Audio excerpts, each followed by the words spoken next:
everyone, welcome back to another video. Today I have another retro review for you, and that is of this figure, Sly Moore. And I believe that she is from the Senate, and I think you see her in Attack of the Clones and Revenge of the Sith, and apparently, yes you do, because this is a Phantom Menace, so you see her in episode 1.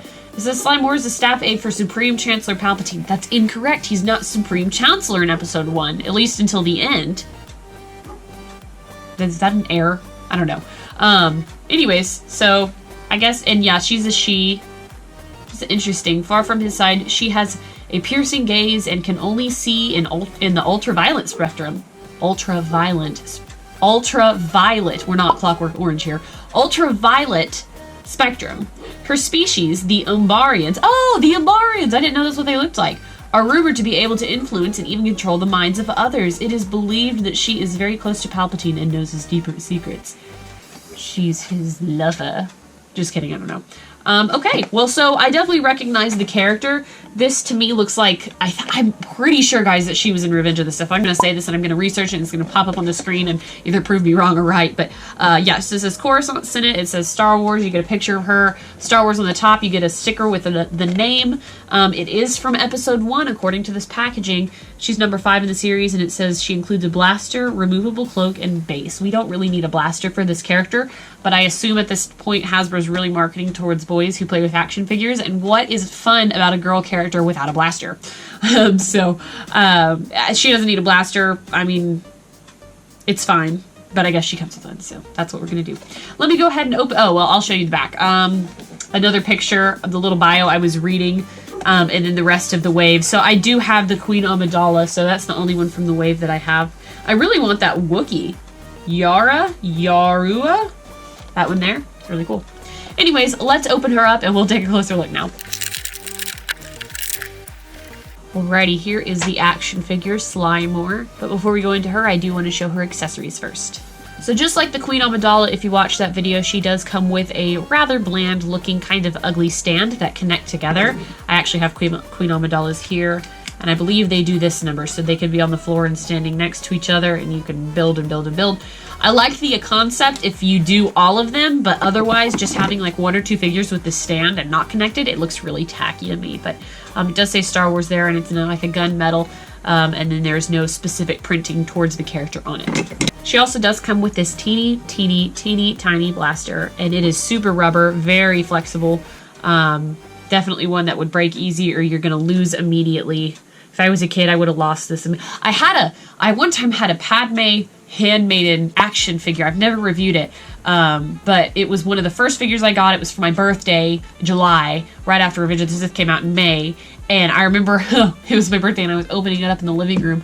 And I was really excited for her, and I opened the package, and the gun fell out, and it got lost in the carpet, and I was afraid I was going to get in trouble because I immediately lost the gun, but I never, ever found her gun. So she was like, she was incomplete right out of the package. I still have the figure, but yeah, I lost her blaster absolutely immediately, but that was a random story. But blasters like this always make me laugh because they're just so small. Like, what little kid is going to keep up with it?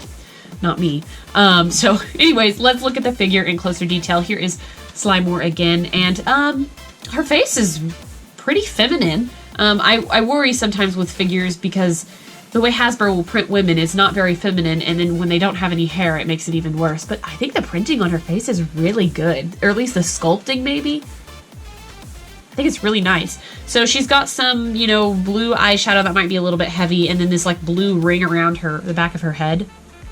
Which is kind of interesting. But yeah, I think she looks really good. I mean, her eyes are even. They even painted in... Wow. She even has blue eyes. So they've done the iris and the pupil in that. Why can't they do this consistently? I don't know. She comes out of this cape.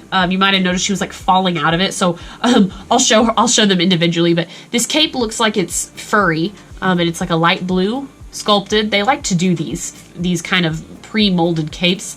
They inhibit the figure's articulation, especially the arms, but I mean, help keep the figure standing, so that's nice, I guess, and it's kind of high-collared. The figure herself, see, she's like got some sash, she's like swaying. But she's wearing like this blue dress with this fuzzy collar that matches her coat. She looks much more like a woman outside of her little coat. because you can see a little bit more detail. Her head moves really easily. It's just like, whoosh. It's on a ball joint that I could pull off. Yeah, I mean, I remember playing with my Star Wars action figures, and I was always pulling off their heads if they had a ball joint, because I would see if other figures could fit on Jedi bodies, because I just love Jedi. I just remember doing that a lot. But her head is really loose, and then on the back you can definitely tell it's not cut. It's cut really high, so it doesn't give a look of completeness. I don't know. It looks like she's kind of scary in the back. But the dress looks really good, and she's got arm wraps. In terms of articulation, like I said about the head, the arms swivel, the forearms swivel, and then that's about it. Any articulation in the legs is totally compromised by the dress. But the dress does have some fluid movement to it. I mean, you can see her hips, you can see her chest and her knee, because it's kind of like the way she's standing. I mean, it's got a lot of motion to the plastic, which is nice. I like when they sculpt in detail like that. Obviously, she is going to remain in her nice little fluffy coat next to Episode 1 Senator Palpatine. She probably became his aide after Chancellor towards the end of the movie, but I really like this figure, guys. Her face looks great to me. And of course she doesn't have like crazy articulation, but it's a good figure. I mean, let me see. And she even stands great. Her cape helps her and her dress helps her, but I like it. I like it a lot. Let me know what you think, guys, in the comments below. As always, thank you so much for watching my videos and sticking along to the end. I am making more. They're coming up, so stay tuned. I don't say it very often, but I do have a posting schedule, if anybody has noticed that. I post on Mondays, Wednesdays, and Fridays. And then occasionally I'll make like a post on Saturday or Sunday if it's like some review that I feel like has to go out. So just stick around for that. They always go up at 9 a.m. at my time, and I think I live in Central Time. Maybe. Maybe not. It's not Pacific, I know that. Anyways, guys, so thank you so much for watching, and have a great day. Until next time. Bye, guys.